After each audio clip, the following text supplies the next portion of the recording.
Alright team, welcome back to the channel. I'm Trovebits, and today we're venturing into treacherous territory, not a dense jungle or a scorching desert, but the landscape of survival myths. These are the bits of common knowledge that get passed around, campfire tales that sound convincing, but could, in a real life or death situation, lead you down a very dangerous path. We've all heard them, maybe even believed a few. But out here, when your back's against the wall and the stakes are as high as they get, misinformation isn't just unhelpful, it's a potential killer. It can lull you into a false sense of security, or worse, guide you towards actions that actively harm your chances of making it through. That's why we're tackling this head-on. It's absolutely crucial to separate fact from fiction, to arm ourselves with genuine, tried and tested knowledge. Because in the wild, what you know can be just as dangerous as what you don't. Debunking these myths isn't just an academic exercise, it's about equipping you with the mental tools to make smart decisions when things go south. Understanding why these myths are wrong and what the correct procedures are can make the difference between a challenging experience and a tragic one. It's about building resilience, not on shaky foundations of hearsay, but on the solid rock of proven survival principles. So, get ready to unlearn some things and reinforce the essentials. We're going to dissect 10 of the most pervasive and perilous survival myths out there. I'll be drawing on years of experience in some of the planet's most unforgiving environments to show you why these beliefs are flawed and what you should do. This isn't about scaring you, it's about empowering you. Because true survival isn't just about enduring, it's about outsmarting the elements and your own misconceptions. Let's get into it. Right, let's kick off with a classic, one I hear all the time. Moss always grows on the north side of a tree. Sounds simple, doesn't it? A neat little natural compass. The problem is, it's dangerously unreliable. Relying on this myth to find your bearings could send you deeper into trouble, wandering in circles or worse, in completely the wrong direction when every step counts. Nature isn't always that straightforward, and moss, well, it has its own agenda, and it's not primarily to help lost humans navigate. You see, moss thrives in damp, shady conditions. While it's true that in the northern hemisphere the south side of a tree generally gets more direct sunlight leading to drier conditions, this isn't a universal rule. Factors like the prevailing wind direction, the density of the forest canopy creating overall shade, the specific microclimate around the tree, the presence of nearby water sources, or even the species of tree and its bark texture, can all influence where moss decides to set up shop. I've seen trees with moss growing all around them, or predominantly on the west or east side, purely because those spots offered the best moisture retention and protection from harsh sun. So, if you're lost and you start looking for the mossy north, you could be basing your entire escape plan on a flawed premise. Imagine you're in a deep, shaded ravine. Moss might be everywhere, or on an exposed ridge, it might be scarce regardless of direction. This isn't just a minor inaccuracy, it's the kind of mistake that can cost you precious time, energy, and morale, all critical resources in a survival situation. You need reliable methods, not old wives' tales, when you're trying to find your way back to safety. Instead of chasing moss, let's talk about real navigation. The sun is your most dependable friend. In the northern hemisphere, it rises in the east, travels across the southern part of the sky, and sets in the west. You can use an analog watch, point the hour hand at the sun, and halfway between the hour hand and the 12 o'clock mark is roughly south. Or, use the shadow stick method, place a stick upright in the ground, mark the tip of its shadow. Wait 15 to 20 minutes, mark the new shadow tip. A line drawn between these 2 points runs roughly east-west, with the first mark being west. At night, if the skies are clear, the stars are your guide. Learn to identify key constellations like the North Star, Polaris, in the northern hemisphere, found using the Big Dipper or Cassiopeia. In the southern hemisphere, the Southern Cross can help you locate south. These celestial bodies have guided explorers for centuries, and they won't lead you astray like a patch of fickle moss. Understanding these techniques is far more valuable than relying on a myth that offers a false sense of direction. Ultimately, navigating without a map and compass requires observation and a combination of techniques. Look at the prevailing wind, the general lay of the land, watercourses, which generally flow downhill, often towards civilization or larger bodies of water. But never ever bet your life on the moss myth. It's a charming piece of folklore, but in a survival scenario, charm won't get you home. Stick to what works, what's proven, and what gives you the best chance of walking out alive. Next up, a myth that often surfaces when people imagine being stranded in the desert. You can drink water from a cactus to survive. It's an image we've seen in movies and cartoons, the desperate survivor slicing open a barrel cactus and scooping out life-saving water. While some cacti do contain moisture, the idea that any cactus will provide safe drinking water is a dangerous oversimplification, and often downright wrong. This belief could lead you to ingest something that makes your situation far, far worse. The reality is, most cactus fluid isn't pure water. It often contains high levels of alkaloids, acids, and other compounds that can be incredibly harmful if ingested. These substances can cause severe nausea, vomiting, diarrhea, and even paralysis or kidney damage. Think about it. These plants have evolved in harsh environments, and these compounds are often part of their defense mechanism. Drinking this kind of fluid when you're already dehydrated can accelerate water loss through sickness and put immense strain on your body, the exact opposite of what you need. I've been in deserts where the temptation is immense, where every cell in your body is screaming for water, but cutting into the wrong cactus could be a fatal mistake. There are a few specific types, like some species of prickly pear, Opuntia, whose fruits and pads can be a source of moisture, and the fishhook barrel cactus, Pherocactus wislizani, is sometimes cited, but even then, the liquid is often unpalatable, and can still cause issues in large quantities. It's not the clear, refreshing water people imagine. You need to be an expert botanist to know which ones are even remotely safe, and even then, it's a gamble. So, what should you do instead if you're desperate for water in an arid environment? Your priority should be to find actual, recognizable water sources, however small. Look for dry riverbeds, arroyos or wadis. You might be able to dig down in the lowest point of an outside bend and find water seeping up. Look for signs of animal life, as they often know where water is hidden. Green vegetation, especially non-succulent types, can indicate subterranean water. These are far more reliable indicators than randomly hacking at cacti. Consider building a solar still. This involves digging a pit, placing a container in the center, covering the pit with a sheet of plastic weighted down in the middle, with a stone above the container, and sealing the edges. Moisture from the ground and any vegetation you place inside evaporates, condenses on the underside of the plastic, and drips into your container. It's slow, but it produces pure distilled water. You can also collect dew in the early morning from non-poisonous plants using an absorbent cloth, wringing it out into a container. The bottom line is, randomly drinking from a cactus is a high-risk, low-reward strategy. The chances of it making you sick are far greater than the chances of it saving you. Focus your energy on proven water finding and purification techniques. Don't let a Hollywood myth lead you to poison yourself when you're already fighting for survival. Your body needs clean hydration, not a cocktail of plant toxins. This next myth is a critical one because it concerns your priorities when things go wrong. Food matters more than shelter. Many people, when faced with a survival scenario, immediately think about finding something to eat. But in most situations, especially in harsh environments, this is a grave miscalculation. The rule of threes in survival gives us a stark reminder.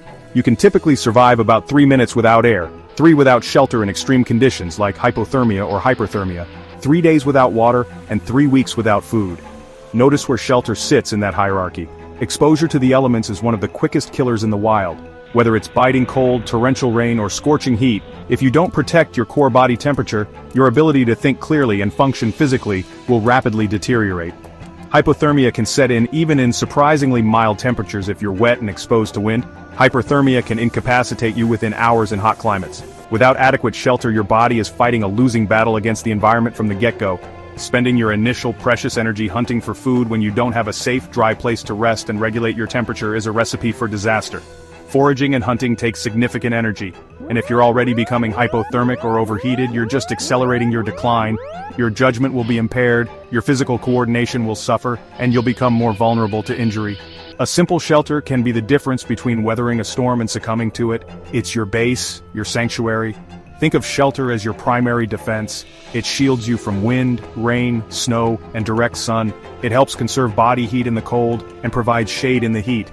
Even a basic lean-to, a snow cave, or a debris hut can dramatically improve your chances. It gives you a place to rest, recover, and plan your next moves. It also provides a psychological boost, a sense of control in an otherwise chaotic situation. Prioritizing a few berries or a difficult-to-catch rabbit over this fundamental need is putting the cart before the horse. Once your shelter is established, then you can start thinking about water and then food. Shelter protects your ability to procure those other necessities. If you're shivering uncontrollably or suffering from heat stroke, you're not going to be very effective at finding water or foraging. It's about a logical progression of priorities, and shelter is almost always at the top of that list, especially when time is critical and the weather is a factor. Don't let hunger pangs distract you from the more immediate threat of exposure. So remember the rule of threes. Internalize it. When you find yourself in a survival situation, your first thought should be, how do I protect myself from the environment? Build that shelter, secure your core temperature, and then, from that position of relative safety, you can address your other needs. Food will keep you going long-term, but shelter will keep you alive through that first critical night or day.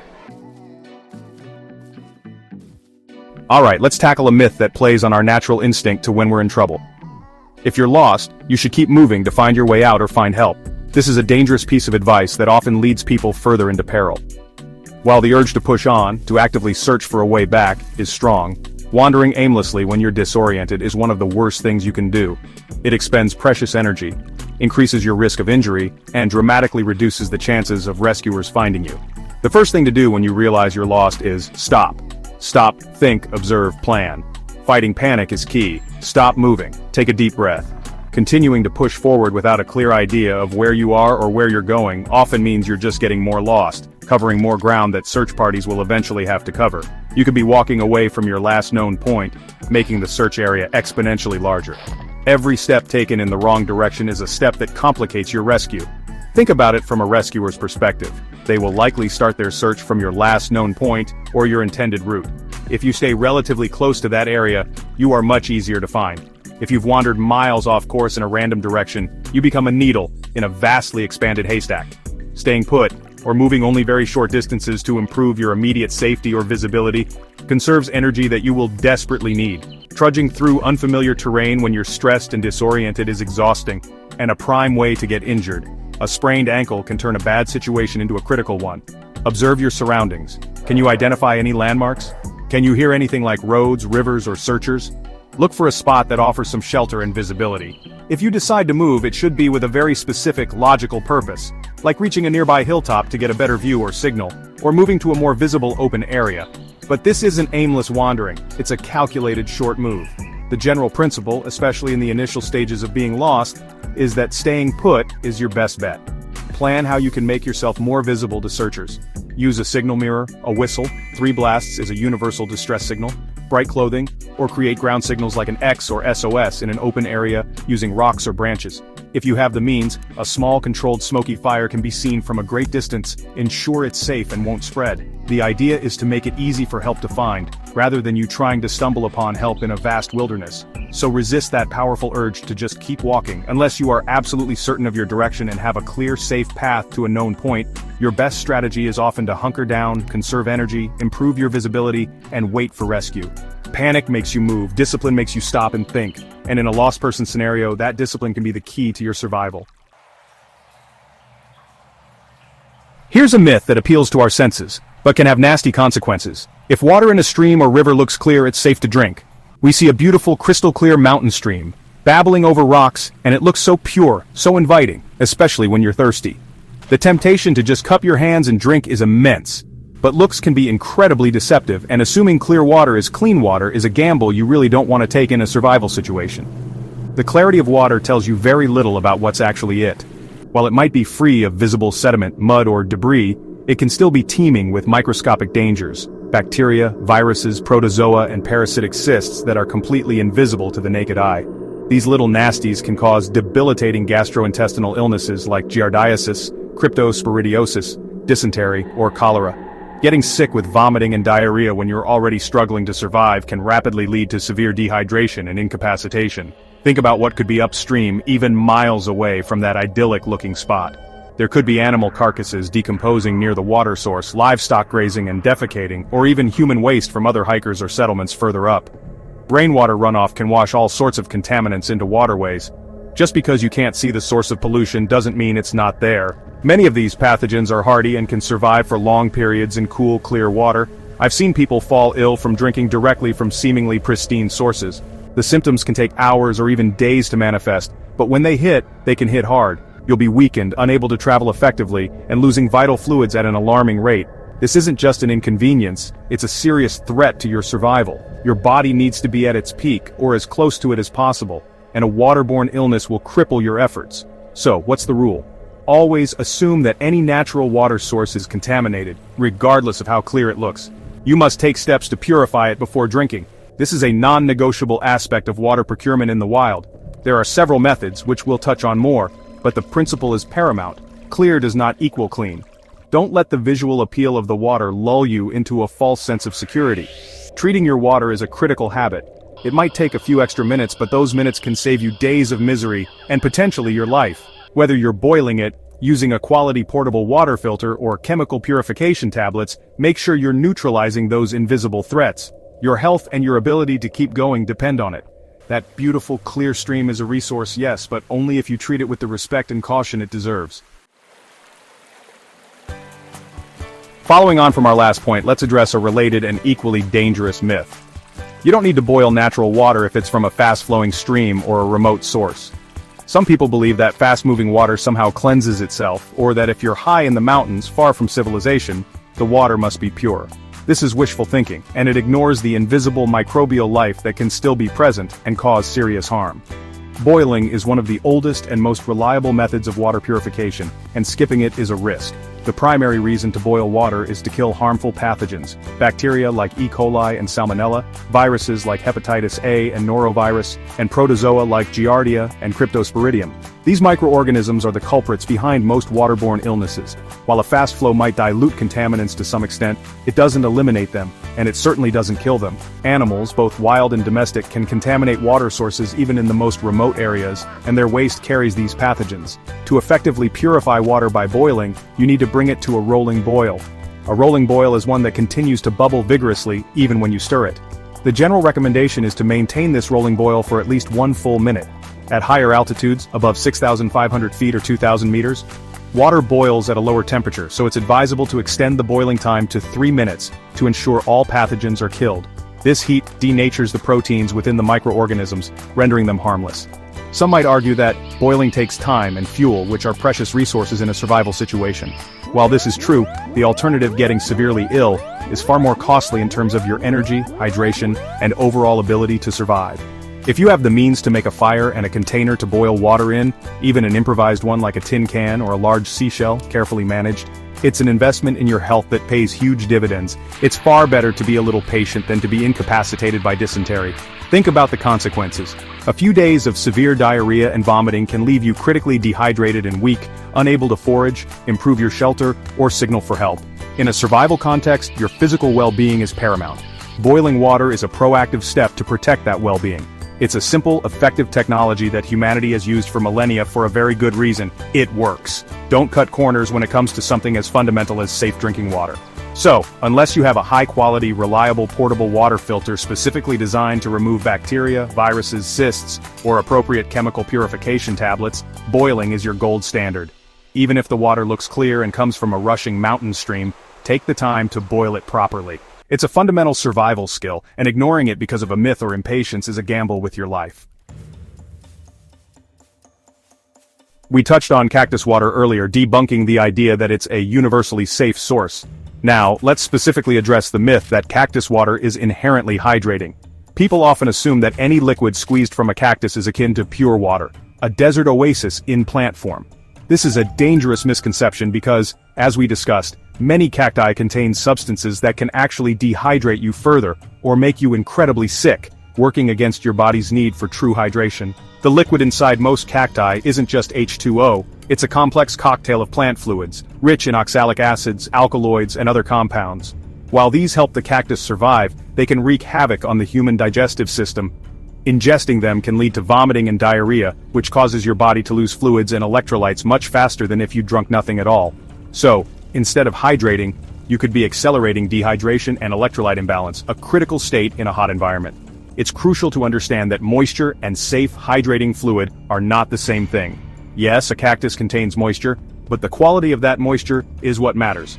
There are very few cactus species whose internal liquid is safe or beneficial for humans to drink directly without significant knowledge and preparation. For example, the fleshy fruit of some prickly pear cacti, Opuntia species, can provide some hydration and nutrients, but you're eating the fruit, not typically drinking fluid from the main body of the plant. Even then, you need to be careful of the fine spines or glochids.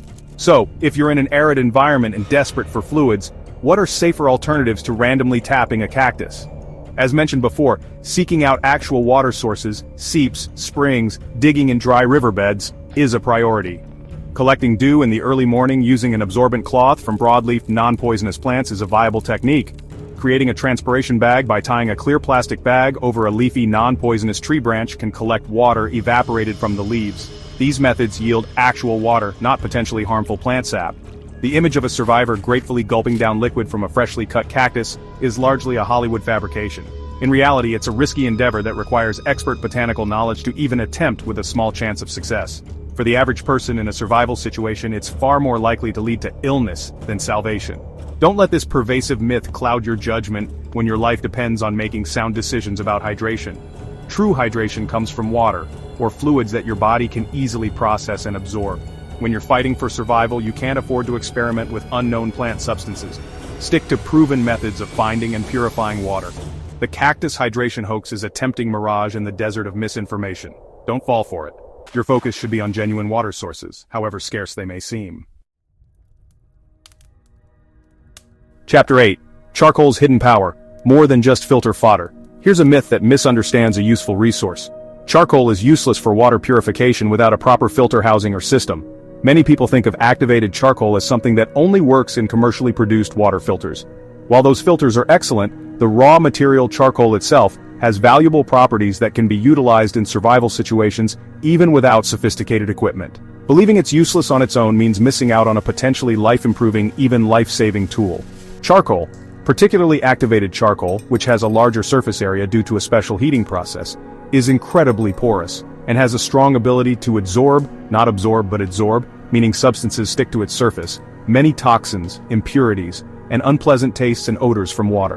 While a simple charcoal chunk won't remove all pathogens like bacteria or viruses, boiling or a proper filter is still needed for that. It can significantly improve the quality and palatability of water and can remove some chemical contaminants. You can make basic charcoal yourself from most hardwoods.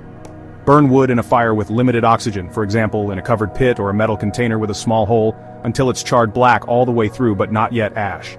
Once cooled, this charcoal can be crushed, not to a fine powder but small granules, and used in an improvised filter. For instance, you can layer it in a container, like a cut-open plastic bottle with a cloth at the bottom as a pre-filter, with layers of sand and gravel to create a makeshift water filtration system. This will help remove sediment and some impurities, making the water clearer and taste better before boiling. Beyond water, charcoal has other uses. Finely crushed charcoal can be mixed with a little water to make a paste that has been traditionally used for cleaning teeth or as a poultice on some insect bites or minor skin irritations, though medical advice should always be sought for serious conditions. It can also be used for drawing or writing, which could be vital for leaving messages or making notes. And if you have a way to grind it very fine and it's from a safe wood source, it can even be used to create black pigment for camouflage or signaling if you're trying to create contrast. It's important to understand its limitations, of course. As mentioned, basic charcoal won't make microbially contaminated water safe to drink on its own. You still need to disinfect it, typically by boiling. And it's not a cure-all for all types of chemical poisoning. However, to dismiss it as useless without a manufactured filter housing is to ignore a versatile natural resource that our ancestors used for various purposes for millennia. So, learn how to make and use charcoal. Understand its benefits for improving water quality, pre-boiling, and its other potential applications. It's a substance readily available if you can make a fire, and knowing its properties adds another valuable tool to your survival toolkit. It's not a magic bullet, but it's far from useless, and in the right context, it can make a significant positive difference. Chapter 9. The Silent Threat, Recognizing Dehydration Before It's Too Late. This myth is particularly insidious because it deals with a condition that can creep up on you. Dehydration is obvious. You'll know when you're seriously dehydrated because you'll be overwhelmingly thirsty.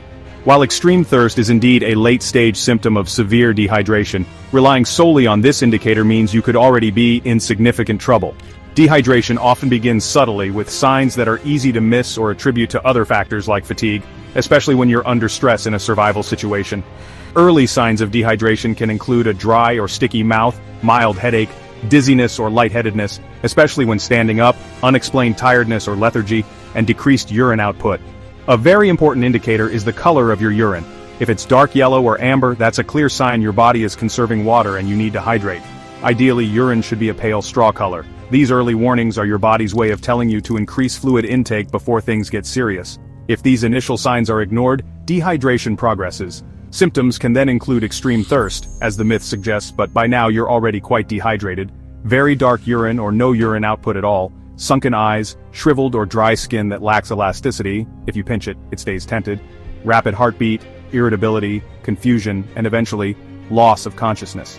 Severe dehydration is a medical emergency and can lead to kidney failure, seizures, heat stroke, if in a hot environment, and ultimately, death. The danger lies in the fact that in a survival scenario, you might be distracted, focused on other tasks like shelter building or navigation, and you might downplay those early symptoms. You might think your headache is just from stress, or your fatigue is just from exertion. This is why proactive hydration is crucial. You shouldn't wait until you feel thirsty to drink, especially if you're exerting yourself or in a hot or dry environment. Sip water regularly throughout the day, even if you don't feel particularly thirsty. Monitoring your urine color is one of the simplest and most effective ways to gauge your hydration status. Make it a habit. If you notice it darkening, take immediate action to find and consume more fluids. Pay attention to your body's subtle cues. Don't let the myth that thirst is the only alarm bell lull you into a false sense of security. By the time that alarm is blaring, you're already playing catch-up, and your physical and mental capabilities will be significantly impaired. Staying adequately hydrated is fundamental to maintaining your strength, your decision-making abilities, and your overall resilience. It affects everything from your energy levels to your ability to regulate body temperature. Recognizing the early subtle signs of dehydration and taking preventative action is far more effective than trying to recover from a more advanced state. Treat water with the utmost respect and prioritize its intake. Chapter 10. Signal for Survival, your lifeline to rescue. Our final myth is one that can lead to a tragic sense of isolation and missed opportunities. You don't really need a dedicated signal device. You can just shout or wave if you see rescuers. While any attempt to signal is better than none, relying solely on your voice or unaided waving vastly underestimates the challenges of being spotted in the wilderness, especially from the air or across significant distances. Purpose-built signaling devices dramatically increase your chances of being found, and thinking you don't need one is a critical oversight in preparedness. Your voice doesn't carry very far, especially in dense woods, windy conditions, or over the sound of an aircraft engine. Waving your arms might be visible at short distances, but from a search plane flying hundreds or thousands of feet up, a lone person is incredibly difficult to spot, even in open terrain. Rescuers are scanning vast areas, and you need something that will catch their attention, something that stands out from the natural environment. This is where signaling devices come into their own. A simple, high-pitched whistle, for example, carries much further and is more distinctive than the human voice. 3 blasts is the universal signal for distress. A signal mirror, when used correctly, can flash sunlight for miles, creating a bright beacon that's highly visible to aircraft and distant searchers. Even a small, cheap mirror can be a lifesaver. Brightly colored clothing or a bright emergency blanket can also help, but a flashing light is far more attention-grabbing. For more robust signaling, consider items like emergency flares, if appropriate and legal for your area and situation, which create bright light and smoke, or a personal locator beacon, PLB, or satellite messenger. These devices use satellite technology to send your exact location and a distress signal directly to rescue authorities. While more expensive, they are arguably one of the best investments you can make if you regularly venture into remote areas. They take the search out of search and rescue. If you find yourself without dedicated signaling gear, you must improvise. Create large ground-to-air signals in an open area using contrasting materials, rocks, logs, brightly colored fabric if you have it. An SOS or a large X, meaning require assistance, are internationally recognized. A smoky fire during the day, use green vegetation on a hot fire to create white smoke, which contrasts well with most backgrounds, or a bright fire at night can also attract attention. But these improvised methods are often less effective and more labor-intensive than having a proper device. The point is, being found is paramount. You can survive for weeks without food, days without water, but if no one knows you're in trouble or where you are, your resilience might just prolong your suffering. Carrying even basic signaling tools like a whistle and a mirror should be as standard as carrying water or a knife. Don't let the myth of "they'll just see me" prevent you from taking this crucial step in survival preparedness. Your ability to signal effectively could be the single most important factor in turning a survival ordeal into a successful rescue. So there you have it, 10 survival myths that, if believed, could seriously jeopardize your safety or worse. We've seen how easily misinformation can spread, and how critical it is to rely on proven practical knowledge when you're facing the raw power of nature. From navigating by the sun instead of moss, to understanding the real priorities of shelter and water purification, these truths are your best defense. The wilderness doesn't forgive ignorance, and it certainly doesn't care about old wives' tales. What matters is what works, what keeps you alive and thinking clearly. Remember, survival isn't just about physical toughness. It's about mental fortitude and, most importantly, knowledge. The more you learn, the more you practice, the better equipped you become to handle whatever the wild throws at you. Every myth we've debunked today replaces a dangerous assumption with a life-saving fact. This information isn't just for extreme adventurers, it's for anyone who enjoys the outdoors, because you never know when a simple day hike could turn into an unexpected challenge. Being prepared is never a waste of time. I urge you to take this knowledge, share it with others, and continue to learn. Don't stop here. Read books, take courses, practice these skills in a safe environment. The more you understand the principles of survival, the more confident and capable you'll become. If this video helped you, give it a thumbs up, hit that subscribe button for more no-nonsense survival wisdom from Bit and Be Wolf Estimated, and share it with anyone who might benefit. What other survival myths have you heard? Let me know in the comments below. Stay prepared, stay informed, and stay alive.